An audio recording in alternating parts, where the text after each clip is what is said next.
Alright, so this is going to be a completely different video today. This is going to look at the reasons not to play Sorare. And the obvious reason why I'm doing this is because the last video showed exactly how much money I made. I was very bullish on the platform, really wanting it to do well. I've got a lot of money invested in the platform and I earned from other people joining the platform. So it's only fair to put out reasons why maybe you shouldn't play the game or some risks for the company going forward. I'll try and put something interesting in the background to watch while I just yatter away. But yeah, let's get into it. Okay, so the first reason why you wouldn't want to play Sorare is because similar platforms have gone bust before and it costs users, it costs consumers a lot of money. The most noticeable kind of similar product would be Football Index. So I didn't play Football Index, but what I gather is they were giving out more money than they could physically bring in. The management was not being honest and upfront about what was actually happening in the backgrounds of the company. They kind of said everything's going well, you know, keep putting money in, wait till you see what's behind the corner. And yeah, it basically led to this kind of liquidity crunch where they weren't onboarding enough users and users were getting fearful of what was going to happen, people taking money out, and the company went bust and everyone lost, you know, what was left in the platform at the time. So is that a risk? So of course it is, as it is a risk to any company that, you know, needs to manage cash flow. So any poorly managed business will go bust, and obviously that's kind of a cop-out because how can you know how well Sorare are doing? And you can't really. Obviously being on the blockchain is slightly more transparent and visual, but you don't know how much their cost to employees are, you don't know how much their cost to get these licenses are. So you do have to have a bit of trust, and you know what gives me that trust? Well, I think firstly, most obviously, the Series B funding. They raised $680 million from some of the biggest investment firms in the world. I mean, look at the size of SoftBank. Now, this doesn't mean that you know, let's say Sorare's failing, Sorare and SoftBank are just going to bail them out. You know, they've got so many investments, they might just let it die. But having that backing from multiple different sources of basically wealth, I think that gives the platform a lot more sustainability. And let's say they are running at a loss. Let's say they're giving out more money than they're taking in at the moment, right? They have 680 million to give away, let's say, like give away. You know, that is a lot of time where, you know, at this stage, it really doesn't bother me. You know, the company is valued at $4.8 billion. So yes, Football Index went the wrong way. Stocks went the same way. Both costing consumers money, so it's definitely something to be aware of, but it's not something that's worrying me right now, okay? So I think one of the big issues for me with the platform right now, and it really needs to be considered, is that for the longevity of the platform, is how can you possibly catch someone that started before you? So let's go through some of the very basics, right? If you start earlier, all right, you can gain XP on your card. What this means is that every point that you would earn slightly more than someone that has less XP on the card. Okay, seems quite reasonable. The longer you hold onto a card, the better, I guess. But then you've got to remember it's a fixed supply of cards. So the earlier you got on the platform, the cheaper prices you've got for those cards, you know, generally speaking, okay? And then when you started earlier, there's a fixed supply of rewards as well. So you know, the more people that join, the less chance you have of winning rewards. So when you put that all together, the earlier you join, the better your cards will be, the cheaper the cards will be, and the easier it is for your cards to earn more cards, that earn more cards, and compound against that to, you know, the point where it really baffles me how anyone joining, maybe not today, but maybe someone joining in a year or 2 years' time, how could they possibly catch, say, me that started? And then even more, how could they even catch someone that is like, has a 30 ETH gallery, and then the 30 ETH gallery is dominated by someone that has like a 300 ETH gallery.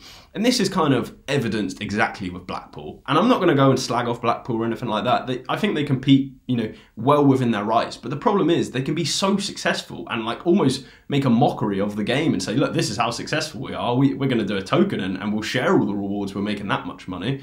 And it's like, there has to be a line drawn at some point where, you know, it needs to be more easier for new users to get in the game. You know, I was outraged when they brought out limiteds and top like D1 and D2, that's kind of your unique and super rare divisions, could compete in the limited division. Because it's like, let's say, to be honest, I don't know why Blackpool haven't. I mean, I think they should. It's just like free money sitting there for them. Maybe it's the kind of risk of their reputation, like getting worse than it is now, and like more hate going towards them. But, you know, why can the big players come down and steal off, it's not stealing, they're competing on an equal playing field, but, you know, as a new user with, say, £500 to put in, it's so hard to compete against my team, let alone someone that has, you know, £100 million worth of cards, like as a group or as a hedge fund.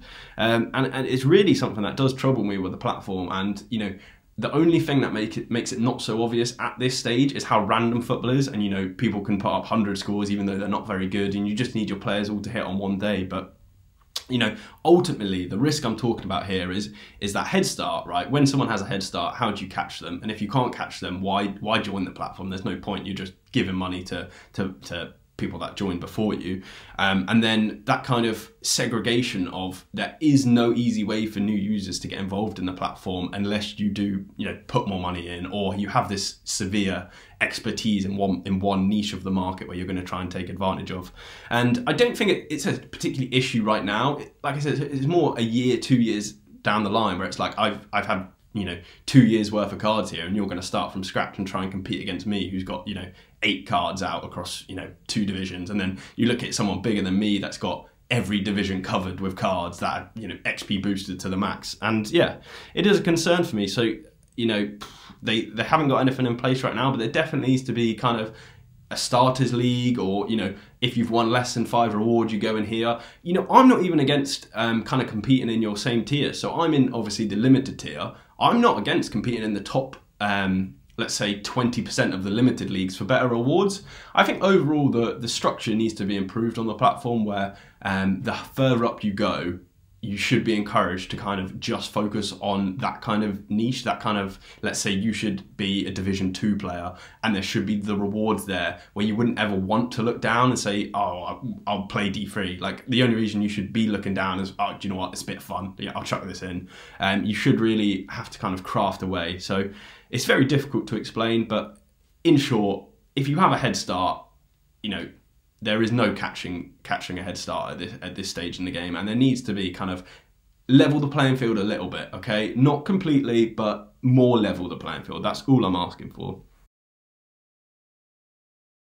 So the next reason you might not want to play Sorare is one I never thought I'd actually be saying, but it is the team behind Sorare. And let me be completely clear here, I absolutely, like, fully believe in this team. It's just, if there was ever a time to doubt, you know, the Sorare team, the employees behind the scenes, it would be now. You know, there hasn't been that much, you know, advancement as we'd like to see in the final quarter of the year.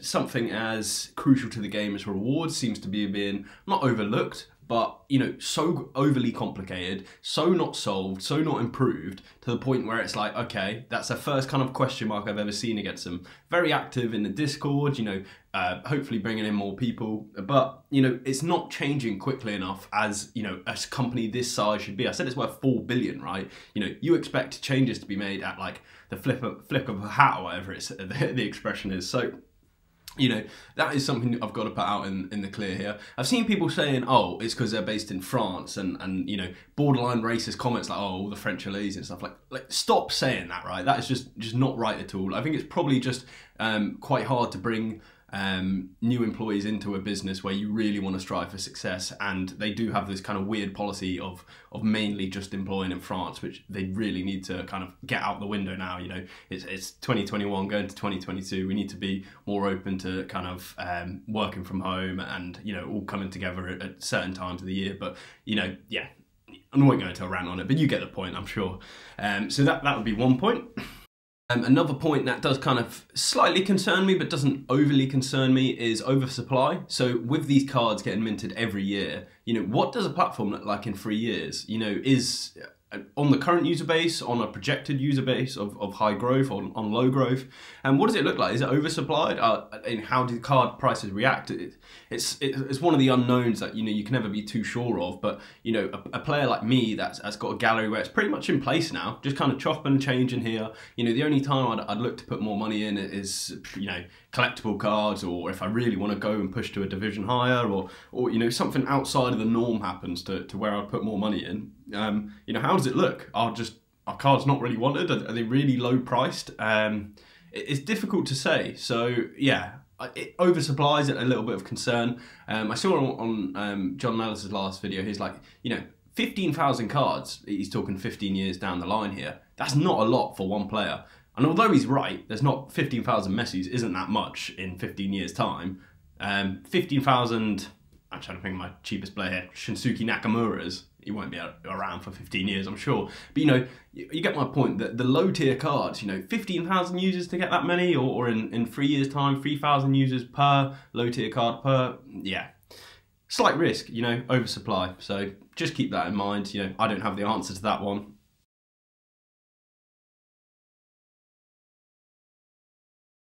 I've already touched on this before, but basically the general structure, there's too much kind of chopping and changing. There is a best place to be. The best place to be is probably Global All-Star D4 at the moment. It's changing, and that kind of breaks the whole structure of the game, because people that have, let's say, a 500 to £1,000 should be coming in at bottom tier. That's kind of the cheapest prices you can get. But then they're entering a division above, and it's paying out the best, most money for very general, generic scores. 250 points is really easy to get. You know, some people are scoring 400 points and getting nothing, so it doesn't really make sense. So the structure needs to be changed completely. Everyone and their mother wants Limited Pro included as a division, so I'd be hugely shocked if it's not included, but I am actually questioning now whether they will include it, because they have made some weird decisions recently. So again, another two things to consider. This is a big one for me, actually, and I talked about it on Twitter this week, and it is stacking. I think stacking is hugely underrated as one of the worst parts on this platform. So if you don't know what stacking is, it's basically putting together a team of the same team of every card. So, you know, the key ones are Bayern Munich stack. So you go Neuer, Upamecano, Müller, Sane and Lewandowski, and then, you know, how can you kind of beat that team? It's not how much can you beat the team, but it's how much reliance you can have on one team. So, you know, one favourable fixture can dominate the whole scoring, and it's like, I've seen the argument, they sell stacks, you know, it's a viable strategy, completely viable, completely fair, nothing against people that do it. Long term, it should not be in the game. It definitely should not be in the game. How can you have one game make up the whole rewards? It's kind of, someone was saying, oh, well, you can just put together 5 players that beat them. Well, obviously you can, but it's a lot harder to get 5 players that all hit on the same game week to score really big, compared with one team that win 4-0 or 5-0, especially when it's Bayern Munich and Ajax, which just absolutely dominate their league. But overall, it's the bigger picture here, and think, all right, well, if everyone does that, it's clearly like quite a favourable strategy. It's very easy. You can just enter them every week. You take a team. If you can't afford Bayern Munich, you go down like cheaper. You go Dortmund, then you go Freiburg, and then you go Hamburg. You just wait for your team to kind of do well, and it's no fun. It kills the game. You know, Friday night, for example, I needed 490 points, 496 points to get first place in Champion Europe D5 before any of my players had played, because Bayern Munich won 4-0. And I just like, all right, well, there's the weekend gone for me. I really don't care what happens to my Sorare team. And even someone as addicted as me to playing the game, I thought, yeah, not bothered about this. So as much as it's in the game now, think longer term, think bigger picture here. It's not right to have it in the game. Fantasy football, Fantasy Premier League football, you have 15 players, max 3 from one team. It's a fairly reasonable strategy. So if you had 3 from one team for 15, for 5, you get 1. I think 1's actually the happy place. Yes, let's bring it down slowly. If someone's got a full stack of 5 players, it's very harsh on them to say tomorrow, right, yeah, you can only use 1 of them in a team now. So let's just slowly like eke it out. Let's look at the bigger picture and say, yeah, it's probably not right to have a completely stack of 1 full team. Look, very up for debate topic that, but I'm very firm on my view now. I've seen it enough where it's like, even in the international fixtures where it's like Japan playing some really small team in Asia, international team, they're just going to dominate, and it's just going to ruin the complete competitiveness of, oh, right, I've got to research all these games. Just look at the big game, buy those players, and everyone will be doing the same thing. I don't think it's right. I don't think it's good long term for the game, and encourages gameplay and people being on the platform. On the back of that point, I want to add on kind of the gameplay on Sorare isn't that enthralling, where it improves football for me 1,000 times, but I don't find me wanting to go on the platform, the actual website sorare.com, for more than 15 minutes twice a week, because I just log on, set my teams, good to go. In the position I'm in now, obviously searching the market's quite fun and all the rest of it, but you know, side games, we need some more side games. Get people interacting with the website frequently, and more updates on the website which aren't just visual. I think that's pretty much it. I'll touch on rewards again and just say, yeah, look, we all know they need to be improved to the point where when you finally get that win you've been waiting for, or that really high score, and you don't feel rewarded, that is an ultimate killer of the game, where people are thinking, God, I put 6 months into this platform, I got my score, and I got, you know, not what I wanted from it. It's the same, I've had a thought on tier 2s and 3s. Do we need to give out that many to tier 2s and 3s? Would it be better to bundle them up and you get free kind of tier 2s and 3s, so you feel a bit more rewarded, but less people get rewarded, obviously? I don't know. The reward system needs fixed and overridden again in general. So that's one. So just to conclude some of them. So football platforms have collapsed before. It could happen again. The team have been quite slow to move recently, and particularly in Q4. Hopefully they're working on something big, but we don't know. The risk of oversupply, you know, what does Sorare look like in 3 years' time, 5 years' time, 15 years' time? Is it sustainable, or do all cards go to basically nil? As well as the payouts, how much are you paying out to make it sustainable so you don't have that liquidity issue? One I didn't mention, but gambling regulations. Is it a gambling related company? You might need CDD to client due diligence, that is, to actually be on the platform, or beyond that, there could be restrictions on what you can actually do. It didn't work for Football Index. I'm very against the gambling relations company for, you know, something I love as Sorare, but it's a risk to note. Stacking, I don't think it's good for kind of long-term gameplay. On top of that, you know, the interaction with the game isn't that great. Interaction with football is great, but the interaction with the actual game is pretty much set my teams and go.